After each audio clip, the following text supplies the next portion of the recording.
Hello everyone! Welcome sa aking YouTube channel. So ngayon, magkakaroon tayo ng reading.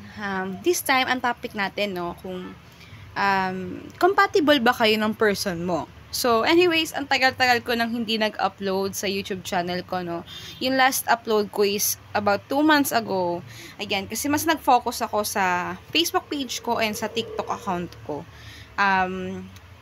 Musta naman kayo dyan, di ba? So, naging inactive ako. But this time, sige, upload tayo ng mga ibang readings, di ba? Pasensya na sa ingay sa background ha, kung may maririnig kayo. Etong new place ko ay malapit sa daanan, sa kalsada. Ayan. So, nagbago ng panahon, di ba? Last time, at saka ngayon, nasa ibang lugar na ako. So, di ko muna i-share kung saan.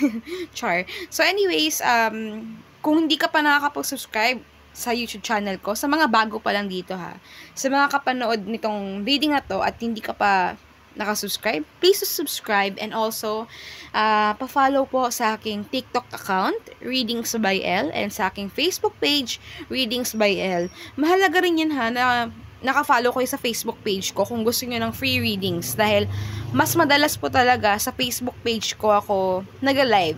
And this time talagang tinatry ko na maging active ulit sa Facebook page ko at ang buhayin. Kaya naging madalas ang pag-live ko doon ng free readings. Oo. So, medyo busy lang talaga sa nitong mga nakaraang buwan. Hindi ko kayang pagsabay-sabayin lahat. So, kailangan may isa-sacrifice ako. Anyways, sige, proceed na tayo, no? Ang magiging timestamps nitong reading na to ay nasa comment section and nasa details. So, alright? Think of your person and mamili kayo between pile number 1 and pile number 2. Ilapit ko muna yung sa pile number 1 ha. This stone. Ayan. Ayan yung pile number 1. May pagka-brown, parang coffee brown. Alright, so ito naman yung pile number 2. Medyo orange side siya. Okay, so nakapili na ba kayo dyan? Kung wala pa kayo nagpili, pwede naman i-pause yung video para makapag-isip-isip pa kayo.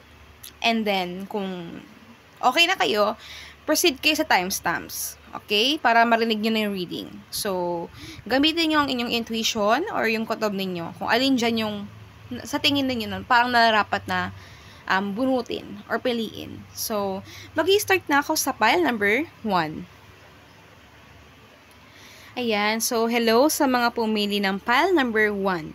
So, ito na yung readings para sa inyo. So, take what resonates and leave the rest.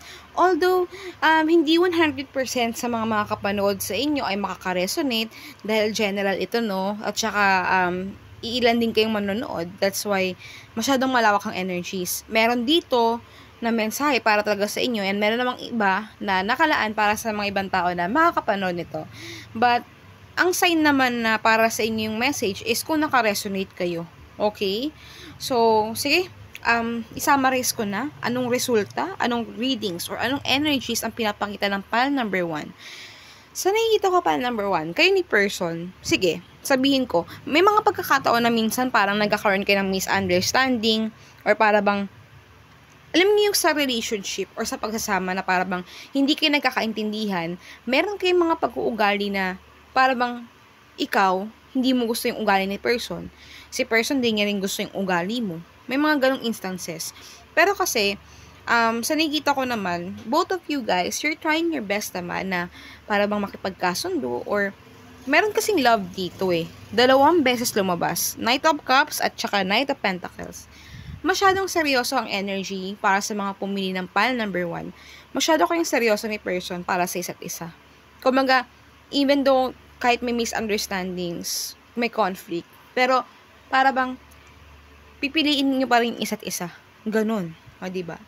Parang at the end, kailangan gaito kayo, magkasama kayo, at magkasundo kayo. Masaya kayo. Eh siguro, yung iba rin kasi sa inyo, ang goals talaga ninyo is kahit may problema sa pagsasama, problema lang yan. Pero kaya yung lutasin. May temperance card kasi, means patience. Kumbaga, may understanding. No? Hinahabaan ninyo yung pasensya ninyo. Kumbaga, inuunawa ninyo. Ayan. And when lumabas si King of Pentacles, meron sa inyo kasi, with the Empress and King of Pentacles, ang goal nyo sa love life ninyo, or kumbaga yung gusto ninyong mangyari sa connection ninyo ni person. May stability sa inyong relationship. Stability and, ano yun, yung maganda lang yung flow, maganda lang yung outcome. Parang pinapanatiling nyo yan. Mas gusto nyo healthy relationship lang. So, I would say, compatible kayo ng person ninyo sa mga pumili ng pile number 1. Okay? So, good luck sa inyo, ha?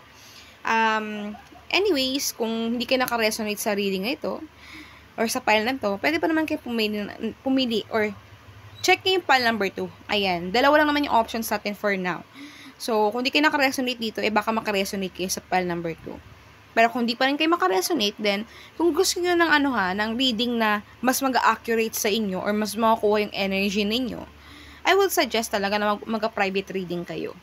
Talagang yung energies lang na may pick up is sa inyo lang talaga. Wala nang iba. Hindi madadamay sa ibang tao. So, kung gusto nyo magpa-private reading sa akin, just message lang po sa Facebook page ko. Readings by L. And i-check nyo na lang din yung mga post ko dun and kung paano ako makipag-communicate sa mga ibang tao. Kasi, ingat lang kayo. Meron mga ibang scammers na nagkumakalat ngayon. Meron kasing isa na gumaya sa akin. So, nang i-scam siya. Buti wala pa namang nang-i-scam, no? Para tandaan na hindi ako yun, guys. Kapag English ako ng English at humingi ako ng WhatsApp na account. Hindi ako yun, okay? Hanggang Facebook lang ako, TikTok, and YouTube. Alright? So, yun lang. Thank you and see you sa iba ko pang uploads. Bye! Ayan. Hello sa mga pumili ng pile number 2. So, ito na yung reading sa inyo. Take what resonates and leave the rest. Dahil, iba't ibang energy may pick up natin dito. Since ilan di kayo manonood. Meron kasi mga specific message dito na para sa inyo and meron namang iba nakalaan sa mga ibang tao na makakapanood nito. That's why, if gusto nyo ng reading na talagang nakafocus lang sa inyo or yung energies nyo lang mismo yung may pick up, mag-suggest ako na mag-private reading kayo. Kasi doon talaga mas masasagot exactly yung mga katanungan ninyo.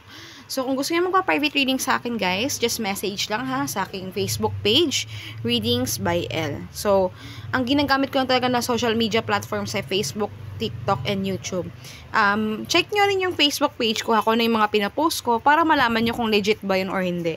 Kasi meron kasing mga iba na nakita ko, may nag-report sa akin, may nanggaya sa TikTok account ko, and nag-message siya, nanghihingi ng mga WhatsApp account, nang-i-scam.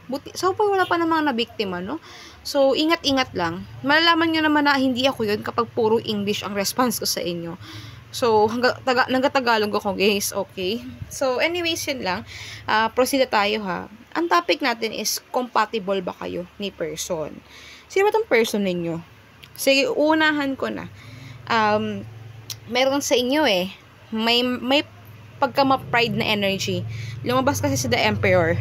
Pasensya na sa ingay sa background dahil yung bagong place na nilipatan ko ngayon is malapit sa kalsada. So, Emperor. Pwede kasi may vice versa. Pwedeng ikaw na nanonood ngayon, ikaw ang ma-pride, or yung person mo. Pwede naman both of you, may pagka ma-pride, diba? So, dahil nakita ko si Emperor, hindi kasi, sa totoo lang to be honest, hindi ako natutuwa sa love reading kapag lumalabas yung Emperor card. Kasi ma-pride nga yan, full of pride. So, nagkakaroon ng tendency na parang sa connection, merong ma-pride, tapos parang hindi same frequency or same energy. So, nagkakaroon ng pagkatalo. Parang mahirap. Actually, meron naman sa inyo seryoso sa connection na to with the Knight of Pentacles. Oo, seryoso. Oo, parang ibibigay iaalay ang love. Kaso nga lang, nakakita ko ng 6 of Swords for this pile.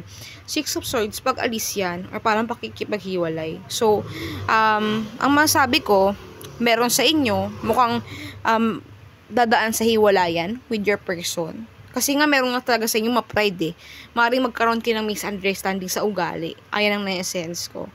Para bang, yes, pipilitin nyo pa rin ayusin, pero may hiwalayan na card or moving on card. Ayan ang essence ko. Maaaring iba sa inyo hindi makayanan yung negative na ugali ni person. 'Di ba? Parang pinipilit mo sa unang makisama, pero hindi pa rin kinaya sa huli. Yung mga ganong eksena. Although may isip ka pa naman dito meaning may love, may emotions. Pero maaaring hindi pa yung sapat para magtagal kayo ng person or yung alam mo yun, kasi pinag-uusapan lang naman dito is compatible or yung compatibility. Hindi naman pinag-uusapan dito yung maghihiwalay or hindi. O, 'di ba? Nakadepende na yun sa inyo kung maghihiwalay kayo or hindi. Sa totoo lang. Pero ang pinag-uusapan ng taga dito is yung kung same ba kayo ng energy, same ba kayo ng frequency, ganyan. Ayan, so pinost ko na saglit yung video dahil ang ingay-ingay ng mga dumadaan sa labas.